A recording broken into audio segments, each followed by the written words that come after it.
పెళ్ళైనా పండగైనా వేడుక ఏదైనా పట్టుచీరల ప్రత్యేక వేదిక వారాహి సిల్క్స్.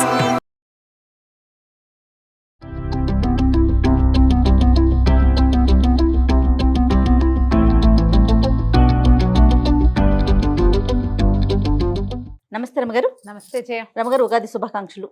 ఉగాది శుభాకాంక్షలు జయ. మీకు కూడా సుమన్ టీవీ ప్రేక్షకులందరికీ ఉగాది శుభాకాంక్షలు. Right, very good. ఉగాది పచ్చడి గురించి మాట్లాడుకున్నాం, ఉగాది విశిష్టత మాట్లాడుకున్నాం. ఉగాదికి కొన్ని వంటకాలు ప్రత్యేకించి చేసుకుంటాం. పచ్చడితో పాటుగా ఒక్కొక్క ప్రాంతంలో ఒక్కొక్కటి చేస్తారు. ఇక్కడ భక్ష్యాలు అంటారు, మనం బొబ్బట్లు అంటాం. మరి నందిని నెయ్యి వేసి స్వచ్ఛంగా పవిత్రంగా బొబ్బట్లు చేసేసుకుందాం. ఏమంటారు? నేతి బొబ్బట్లు చేద్దాం. ఎస్. ఓకే. పండుగ అనగానే ఒక ఆధ్యాత్మిక భావన వస్తుంది కదా రమ్మగారు. అంతే కదా. అన్నీ కూడా చాలా పవిత్రంగా ఉండాలి, స్వామి వారికి చక్కగా నివేదించాలి, స్వామికి అంతా మంచి జరగాలని కోరుకుంటాం. అంతే స్వచ్ఛతకి మారిపోయి నందిని నెయ్యి. ఓకే, నందిని నెయ్యి వాడేసి మీ ఇష్టం వచ్చినట్టు ధారాళంగా పోసేసి బొబ్బట్లు చేద్దాం. మీరు ఏదైనా వండేటప్పుడు ధారాళంగా ఉప్పు కారం వేసుకోవాలి. రుచిగా ఉండాలంటే నెయ్యో నూనె మనం ఏం వాడతామో ఆ వాడే పదార్థాన్ని విసురుగా వేస్తేనే కదా రుచి. మామూలు రోజుల్లో బోళ్ళంతా చేస్తాం డైటింగ్. పండగ రోజుల్లో డైటింగ్ ఎందుకు చేయటము? బాగా వండుకుని తినాలి, షడ్రసోపేతంగా ఓకే వండుకోవాలి. అందుకని నెయ్యి వేస్తే పోసేయండి, మరి కాస్త నూనె వేస్తే మరి కాస్త ఏం కాదు. తప్పకుండా. ఏంటి రమ్మగారు ప్రాసెస్ చెప్పండి. శనగపప్పుతో బొబ్బట్లు. మహారాష్ట్ర అక్కడ కందిపప్పుతో కూడా చేసుకుంటారు. మా సత్యవతి వాళ్ళైతే బొబ్బరి పప్పుతో కూడా బొబ్బట్లు చేస్తారట. అది కొంచెం ఇబ్బంది పెడుతుందని నాకు డౌట్, అందుకని నేను అది పెట్టుకోలే. శనగపప్పు బొబ్బట్లు చేసుకుందాం. మామూలుగా శనగపప్పు ఉడకబెట్టడం, నానబెట్టడం, ఉడకబెట్టడం. ఎన్ని అవర్స్ అంటే ఎన్ని గంటలు నానబెట్టాలి? కనీసం 1 గంట నానబెడితే చాలు. శనగపప్పు శుభ్రంగా 2-3 సార్లు కడిగేసి 1 గంట అయినా సరే కాసి నీళ్ళు పోసి పక్కన పెట్టండి. కొంచెం నానింది మృదువుగా ఉడుకుతుంది, అంతకంటే ఏం లేదు. ఇది వరకటి రోజుల్లో ఏం చేసేవాళ్ళు కాదండి, కడిగేసి పొయ్యికిచ్చేసేయటమే. అప్పటి పొయ్యిలు ఏమిటి, నిదానంగా మంట మీద కుంపట్లో ఉడికే బాగా ఉండేది. ఇప్పుడు మనది గ్యాస్ స్టవ్ కదా, రయ్యమని వచ్చేస్తుంది. కుక్కర్లో పెడితే క్షణాల్లో సీటీ వచ్చేస్తుంది. నిదానాలు లేవు కదా, అందుకని కొంచెం నానబెడితే 1 గంట నానబెట్టి తర్వాత కుక్కర్లో పెట్టిద్దాం. ఎలా చేయాలంటే ఇప్పుడు మనం 1 గ్లాసు చేయదలుచుకుంటే శనగపప్పు బాగానే వస్తాయి. 1 గ్లాసు శనగపప్పు అనుకోండి, ఏ గ్లాసు కొలైనా తీసుకోండి. అదే గ్లాసు బెల్లం, 1 గడ్డ అంత మాత్రం వేయండి. పైన మీరు పంచదార కూడా వేసుకోవచ్చు. ఒకవేళ మీకు చాయిస్ ఉంటే 2 స్పూన్లు పంచదార వేసుకోవచ్చు, లేకపోతే 1 బెల్లం గడ్డ అంత ముక్క ఎక్స్ట్రా వేయటం. బెల్లము శనగపప్పు. అక్కడి నుంచి దీనికి పైన తోపు పిండి పెట్టుకుంటాం కదా. మామూలుగా మనం ఏం చేస్తామంటే మైదా పిండితో చేసుకుంటాం ఎక్కువగా బొబ్బట్లు. పైన పూత మైదా పిండి పెడతాం. తెలంగాణలో ప్రత్యేకంగా భక్ష్యాలని గోధుమ పిండే పెడతారు. లాస్ట్ టైం మన ఛానల్లో బోల్డ్ వీడియోలు ఉన్నాయి, అన్ని ఛానల్స్లోనూ ఉన్నాయి బొబ్బట్ల తయారీ నేను చేసినవే. అప్పుడు మనం మైదా పిండితో చేసాం. ఈసారి గోధుమ పిండితోటి మరింత హెల్తీగా, పిల్లలు కూడా 1-2 తిన్నా పర్వాలా. మైదా అంత హెల్తీ కాదనుకుంటాం. మైదాతోటి వీలైనప్పుడు అప్పుడప్పుడు 1 ఇన్ ఎ వైల్ తినచ్చండి, అంత ముట్టుకోకూడని పదార్థం కాదు. కాకపోతే ఇక అదే పనిగా అదే తినద్దని అంతే. గోధుమ పిండితోటి చేసుకుందాం. ఏ కప్పు శనగపప్పు అనుకున్నామో దాంతో కనీసం 2 కప్పుల గోధుమ పిండి కలిపి పక్కన పెట్టుకోండి. గోధుమ పిండి కలిపేద్దాం. ఫస్ట్ పప్పు ఉడకబెట్టాలి. ఉడకబెట్టిన పప్పుని కొంచెం చల్లారనిచ్చి గ్రైండ్ చేసేయండి, మెత్తగా అవుతుంది పిండిలాగా. అప్పుడు బెల్లం కొద్దిగా కరగబెట్టి ఈ పిండిని అందులో పోసి బెల్లము పిండి ఈ శనగపప్పు పిండి బాగా కలిసి దాన్ని చిక్కగా గట్టిగా ముద్దయ్యేదాకా ఉడకనివ్వాలి. ఉడికిన తర్వాత అందులో కొంచెం ఏలక పొడి వేసి పక్కన పెట్టుకోండి. అది చల్లారాలి, ముద్దలు చేయాలి. ఈ లోపల మనం ఏం చేస్తామంటే గోధుమ పిండిని అందులో కొంచెం బియ్యపు రవ్వ, బొంబాయి రవ్వ వేయండి. ఈ మాత్రం ఒక 2.5 గ్లాసులు వేస్తాం కదా, 2 స్పూన్ల బొంబాయి రవ్వ వేసి చిటికెడు పసుపు, ఉప్పు వేసేసి కొంచెం నెయ్యి వేసి, ఇప్పుడు మనం నేతి బొబ్బట్లు చేస్తున్నాం కాబట్టి నెయ్యి వేసుకుంటున్నామండి. అది కూడా నందిని వారి నెయ్యి మన దగ్గర ఉంది. మీరు నూనె కూడా వేసుకోవచ్చు. నూనె వేసి కలుపుకోవటమే. నెయ్యి ఉంటే బెస్ట్. కలిపి పక్కన పెట్టుకుంటామా. ఇప్పుడు ఈ పప్పు చల్లారి, మనం పాకం చల్లారి ఉండలు చేసుకున్నాక కొంచెం గోధుమ పిండి తీసుకోవటం, ఇది అందులో పెట్టడం, కవర్ చేయటం, ఈజీగా ఒత్తేసి కాల్చేసుకోవటం. అది కూడా నెయ్యి వేసి కాల్చుకుంటే బాగుంటుంది. తర్వాత మనం తక్కువ నేతితో కాల్చామనుకో పక్కనే నెయ్యి పెట్టి నేతిలో ముంచుకుని తినచ్చు బొబ్బట్లు. అదే మనం ఏమంటాం భక్ష్యాలు. లేదా పాలల్లో ముంచుకుని తిన్నా కూడా బాగుంటుంది. మైదా పిండి అయితే పాలల్లో ముంచుకోలేము. గోధుమ పిండితో చేసినవి చిక్కటి పాలు, రబడీ లాంటివి చేసి పక్కన పెడితే అద్దుకుని తింటే ఎక్సలెంట్ గా ఉంటుంది, చాలా బాగుంటుంది. తప్పకుండా. ఓకే, ఇప్పుడు చేసేద్దాం. శనగపప్పుని కడిగి నానబెట్టి పక్కన పెట్టుకుందాం. ఓకే అండి. గోధుమ పిండి కలిపేద్దాము. ఇందులో కాస్త నీళ్ళు పోయిండమ్మా. ఇంకేం పిండి వంటలు చేస్తారు రమ్మగారు నేనా మామూలుగా ఉగాది అప్పుడు? గారెలు, బూరెలు, పాయసము, పులిహోర, బొబ్బట్లు, సొజ్జప్పాలు లాంటివి ఇవే ఎక్కువగా చేసుకుంటాం. చక్కెర పొంగల్ చేసుకుంటాం. చక్కెర పొంగల్, రవ కేసరి ఒకటి చేస్తాము. నెక్స్ట్ టైం నేను రవ కేసరి డిఫరెంట్గా చేస్తాను. మామూలుగా మనం చేసేది కాకుండా కొంచెం కొత్త రకంగా చేసి చూపిద్దాం. తప్పకుండా. 2 గ్లాసులు గోధుమ పిండి, ఇందులో కొద్దిగా బొంబాయి రవ, ఓకే ఓకే, ఒక చిటికెడు పసుపు చాలు కదా. పండి ఇంకొంచెం వేయచ్చు, చాలు. ఒక చిటికెడు ఉప్పు ఓకే వేసి కొద్దిగా నెయ్యి వేసి, ఒక స్పూన్ నెయ్యి వేయండి చాలు. స్పూను 2 స్పూన్ల నెయ్యి వేసి పిండి కలిపేసుకుందాము. కొద్దిగా గోరువెచ్చటి నీళ్ళతోటి కనుక కలిపితే ఈ పిండి బాగా సాగుతుంది. మీకు ఈ నీళ్ళ కొలత కూడా కావాలంటే ఒక గ్లాసు అలా పడతాయి నీళ్లు, గ్లాసు బాతిగా పడతాయి. అలా కొలత పెట్టుకోవద్దు, సుమారుగా చూసుకోవాలి. మన గోధుమ పిండి కంటే మన రొట్టెల పిండి కంటే కొంచెం లూజ్గా ఉండాలి. ఎంత నానితే అంత బాగా వస్తుంది అనమాట.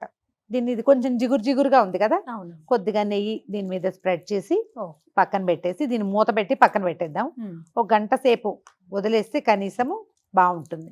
మీరు 2-3 గంటలు నాననిస్తే మరీ బాగా కుదురుతుంది. మీ టైం ప్రకారం మొదట ఇది కలిపేసేయాలన్నమాట. ఓకే, మూత పెట్టి పక్కన పెడదాం. గోధుమ పిండి మూత పెట్టి పక్కన పెట్టాం. ఇందాక నానబెట్టిన శనగపప్పుని కుక్కర్లో పెట్టాము. ఒక 6 విజిల్స్ తప్పించి దాని ప్లేట్లో పోసేసాం. నీళ్లు వంచేసేయాలి, ఎక్కువ నీళ్లు ఉంచకూడదు. ఒకవేళ మీకు నీళ్ళ కొలత అనుమానం ఉంటే ఏ గ్లాసు శనగపప్పు తీసుకున్నామో దాంతో 2 గ్లాసులు నీళ్లు పోస్తే చాలు. 6-7 విజిల్స్ రప్పిస్తే ఇది పప్పు షేప్ ఉంటుంది కానీ మెత్తగా అయిపోతుంది. చూడు, అవునండి కదా.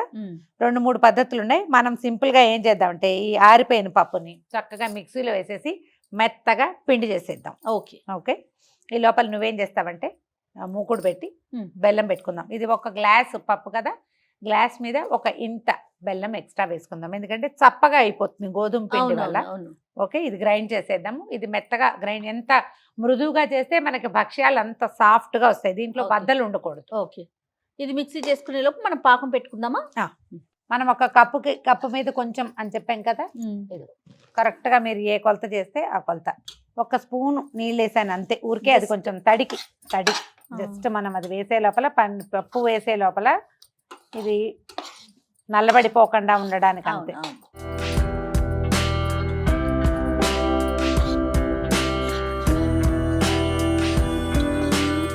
కొంచెం అటు ఇటు కదిపితే మనకి ఇది కరిగిపోతుంది. 1 స్పూన్ పంచదార వేసుకుంటే ఈ ప్రాసెస్ స్పీడప్ కూడా అవుతుంది అనమాట. ఒకవేళ కావాలంటే మీకు అభ్యంతరం అయితే వేసుకోవద్దు, లేదనుకుంటే ఇది కొంచెం కరగంగానే ఇది మనకి బెల్లం చూసుకోండి. బెల్లంలో గనక రాళ్ళు గీళ్ళు ఏమీ లేకుండా ఉంటే మనకి ఏ ప్రాబ్లము లేదు. ఇంకేం చెయ్యక్కర్లా, దీన్ని వడబోయటాలు వ్యవహారాలు ఏమీ లేదు.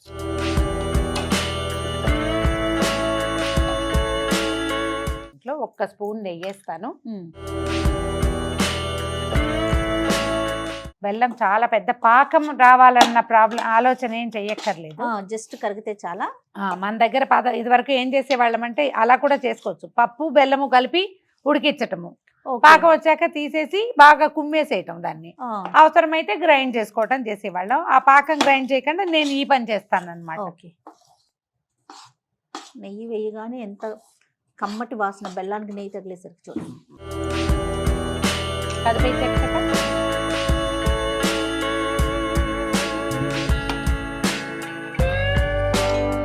ఇందులో తడి ఎలాగూ ఉంటుంది కదా. అవునండి, అది ఇది కలిసి తొందరగా వచ్చేస్తుంది అనమాట. ఇది స్పీడ్ గా అయిపోతుంది.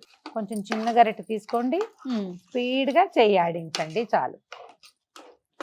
ఈ పిండి తగిలేసరికి ఆటోమేటిక్ గా ఈ పాకం సెట్ అయిపోతుంది. కొంచెం చిన్నది అట్ల కాడ కదా, అవునవును, అలా కాకుండా గరిటె లాంటిది అయితే వీలుగా ఉంటుంది. ఈ బెల్లం కొద్దిగా చిన్న గడ్డ ఉందిగా, అది 1 నిమిషంలో వేడి చూసుకోండి. రాళ్ళు గనక కాస్త బెల్లం గట్టిగా ఉంటే దాన్ని కరిగిపోనిచ్చి పిండి వేసుకుంటే మీకు ఇంకా వీలుగా వచ్చేస్తుంది నిమిషంలో. ఇగో జయ రమ్మగారు, బెల్లం మొత్తం కరిగిపోయింది. ఇదిగో పాకం వచ్చేసింది. ఉండ చూడు ఎంత కరెక్ట్ గా వచ్చిందండి. ఈ టైంలో ఆపేస్తే సరిపోతుంది. మీరు 1-2 జాగ్రత్తలు తీసుకోవాల్సింది ఏంటంటే, బెల్లం గట్టి బెల్లం శుద్ధలాగా రాళ్లలాగా ఉంటే మాత్రం అది పూర్తిగా కరిగాక పప్పు పిండి వేసేసుకోండి. మరి కొంచెం ఒక చుక్క నీళ్ళు పోయండి, మీకు టెన్షన్ లేకుండా ఉంటుంది. Okay. పలచగా అవుతుంది, తర్వాత ఎట్లాగో పాకం వస్తుంది కాబట్టి భయం లేదు. ఇప్పుడు చూద్దాం ముండ వస్తుందా రాదా. ఖచ్చితంగా వచ్చేస్తుంది. ఇదిగో అయిపోయి చల్లారాక ఇంకా గట్టిగా అవుతుంది. ఒక 10 నిమిషాల పాటు దీన్ని నీట్గా చల్లారనివ్వండి హాయిగా. ఇది Okay. చల్లారి ఉండలు చేస్తే ఇంకా మనం భక్ష్యాలు ఎడం చేత్తో చేసేసుకోవచ్చు చక్కగా. అంతే. స్టవ్ ఆపేసి ఆపేసారు. దీన్ని పక్కన పెడదాం. ఇక పూర్ణం చల్లారిపోయింది. ఇలా నిమ్మకాయ సైజు ఉండలు చేసి పెట్టుకుందాం పక్కన. ఓకే. ఒక గ్లాస్ కొలతకి ఎన్ని వస్తాయో క్లియర్గా కనపడుతుంది జయ. కొద్దిగా నేర్చేయి చేసుకుంటే ఉండ నున్నగా మృదువుగా వస్తుంది, నున్నగా వస్తుంది. ఓకే, అందాజుగా చేసి చూద్దాము. దీనికి ఇంచుమించుగా అంత సైజులో ఉన్న గోధుమ పిండి తీసుకోవాలి మనం. అందుకని మనం 1కి 2 పోసాం కదా, అవునవును. అందుకు.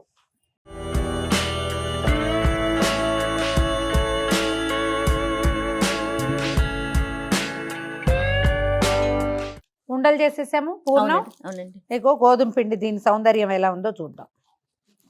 చక్కగా సాగుతుంది చూడు. మెత్తగా ఉంటే చకచక అయిపోతాయి. మనం ఇంత పలచగా చేయకపోతే ఏమో కొద్దిగా పిండి చల్లి ఒత్తుకోవచ్చు. ఓకే. ఇప్పుడు మనం కొంచెం లూజ్గా చేసాం, కాస్త నెయ్యి తగిలిచ్చాం కదా, కొద్దిగా నెయ్యి వేసి నిదానంగా ఒత్తేసుకుంటే కాల్ చేసుకోవచ్చు. ఆల్రెడీ నెయ్యి వేసి ఉంచాం కదా, చూడ అతుక్కోవట్లేదు, ఈజీగానే వచ్చేస్తుంది. ఇంచుమించుగా మనకు అది ఎంత ఉందో సరిపోతుంది. అటు ఇటుగా అంతా తీసుకోవటమే. ఇది అడుగున మందంగా ఉంచుకుని అంచులు కొంచెం సాగదీసుకోవాలి మనం.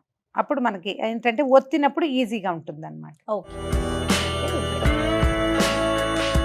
అలాగా దీన్ని పైకి లాగేయండి. మీకు మైదా పిండి అయితే ఇంకా స్పీడ్గా సాగుతుంది. గోధుమ పిండి కాబట్టి కొద్దిగా కాస్త స్లోగా ఉంటుంది అంతే. అన్ని పొదిగి పక్కన పెట్టుకోకుండా ఒక 5-6 చేసుకోవటము, ఒత్తుకోవటం. Okay sir.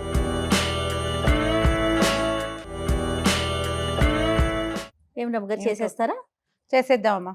కొద్దిగా నెయ్యో నూనె రాసుకుందాం. అవునా? నెయ్యి కాస్త తక్కువగా ఉంది కదా, ఇంకొంచెం వేసుకుందాం అందులో. అట్లానేనండి.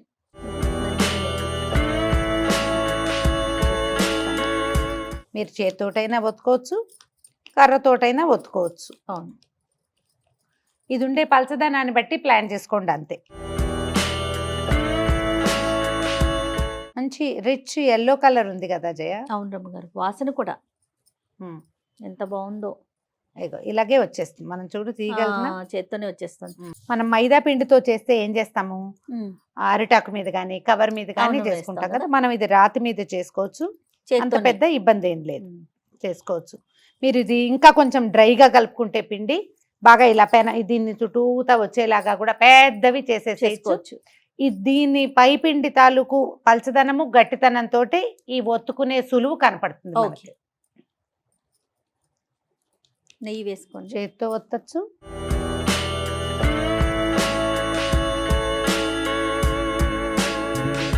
కాస్త కూస్తా బయటకు వచ్చినా అంత కంగారేం లేదు. వేడి వేడి పెనం మీద వేసేసుకోవటమే వీటిని. కొంచెం ఒకసారి ఒకవైపు డ్రై అయిన తర్వాత నిదానంగా బబుల్స్ వస్తాయి, వెనక్కి తిప్పుకోవచ్చు. ఈ పిండి కనుక నేను మళ్ళీ ఇంకొక కిటుకు చెప్తా. తోపు పిండి మనం నేను కొంచెం లూజ్గానే అయింది ఇవాళ. ఇంకా కొంచెం గట్టిగా అయితే మీకు చపాతీకి ఎట్లా పైన బబుల్స్ వస్తాయి అలా వచ్చేస్తాయి దీని మీద. ఇది ఒక్క రవ్వ పలచగానే ఉంది ఈ పూట. మళ్ళీ ఇప్పుడు రిపేర్ ఎందుకు, దీన్ని ఇలా కూడా చేసుకోవచ్చు. నీకు ఎలా అయినా అది క్లాస్గా రావడం ఇంపార్టెంట్ అంతే. డ్రై అయిపోయింది, వెనక్కి తిప్పు. అన్ని పక్కల నుంచి కదిపి తీసుకోవాలి.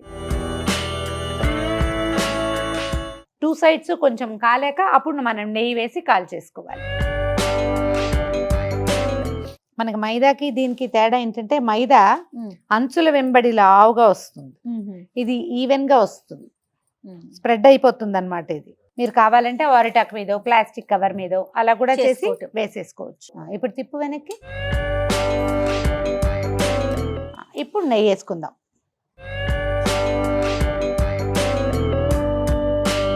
ఈ పై ఎత్తును కూడా రాస్తే వాసన చాలా బాగుంటుంది. ఒకదాని వెనకాల ఒకటి జుడు పొంగుతుంది, వత్తటం కాల్ చేసుకోవటం. ఇద్దరుంటే బాగా కంఫర్టబుల్ గా అవుతుంది. సుజ్జప్పాల్లాగానే అంతేగా. ఊర్లలో కర్ర బొబ్బట్లని చేసేవాళ్ళు. అంటే ఇదే పిండి కర్రతో టకటకటక ఒత్తేయటానికి అనమాట. ఒత్తేసి కాల్చుకుంటారు. ఇక్కడ కూడా మనకి భక్ష్యాలు తెలంగాణ ప్రాంతాల్లో అంతా కూడా కర్రతో చేస్తారా? కర్రతో కొంచెం చేస్తారు. నెయ్యి వేస్తారా? తిరిగి ఇంకొకసారి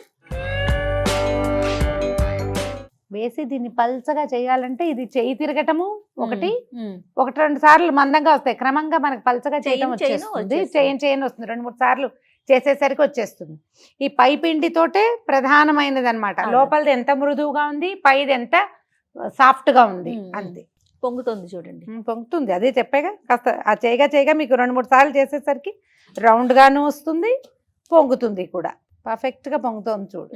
నీకు కావాలనుకుంటే కొద్దిగా నేర్చుక. చిన్నప్పుడు ఏం చేసేవాళ్ళు తెలుసా, అరటి ఆకు మధ్యలో ఇలా దూట ఉంటుంది కదా, అరటి ఆకుకు మధ్యలో దాన్ని కట్ చేసి పెట్టి దాన్ని ముంచి దాంతో ఇలా రాసేవాళ్ళు. లైట్ గా అంటుతుంది, అసలు అంటుతుంది అనమాట. మనం ఇప్పుడు సిలికాన్ బ్రష్లు వాడుకుంటున్నాం కదా, పాత రోజుల్లో అరటి ఆకు తాలూకు ఆ కాడ ఉంటుంది కదా, దాన్ని కట్ చేసి పెట్టుకునేవాళ్ళు. నాకు ఆ సిలికాన్ బ్రష్ మీద కూడా భయం వేస్తుందా? మనం వేడి మీద పెట్టేస్తాము. నాకైతే ఆ అరిటాకు స్టెమ్ అంటేనే ఇష్టం. దొరకాలిగా రమ్మగారు, అవకాశం ఉండొద్దు. రైతు బజార్లు ఉంటే దగ్గరలో అరిటాకులకి ఏం కొదవా. మీరు అరిటాకు కావాలి అన్న ఇంటెన్షన్ ఉంటే అమెజాన్ లో కూడా అరిటాకులు దొరుకుతాయి. తీనా ఇలాగే అన్ని బొబ్బట్లు ఒత్తేసుకోవటం, కాల్చుకోవటం, చక్కగా రుచిగా తినేయటం. మీరు పాలతో తినదలుచుకుంటే పాలని స్టవ్ మీద బాగా మరగనివ్వండి. కొంచెం పంచదార, ఏలక పొడి, కుంకుమ పువ్వు. ఏలక పొడి అంటే గుర్తొచ్చింది, పూర్ణంలో మనం ఇందాక ఏలక పొడి వేసాం కానీ చెప్పలేదు. ఏలక పొడి వేసుకుంటే బాగుంటుంది. కుంకుమ పువ్వు, ఏలక పొడి, కొద్దిగా పిస్తా పప్పులు వేసి పాలను చిక్కగా మరగబెట్టాడు. చాలా మరీ రబడీలా చేయక్కర్లా, కొంచెం చిక్కగా చేస్తే చాలు.